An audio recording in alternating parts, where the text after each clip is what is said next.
نن 12/7/2023 دی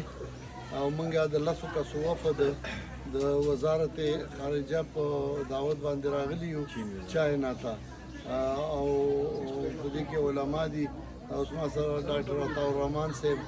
او نور ګڼ ملګري دي نو بس موږ اوس بهر راوختو خو د دې ځای او د ملیشیا بالکل یو شانتي موسم یو شانتي حالات یو شانتي بوټي او غرونه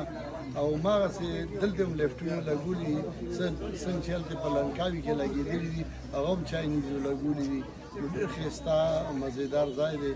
او الله دې کي چې د چاینا دا روټ په پاکستان باندې تیر شي او افغانستان باندې او دا کامیاب شي الله دې کي درسي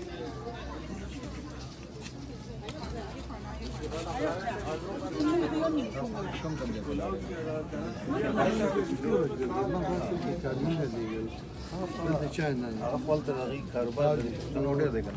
نه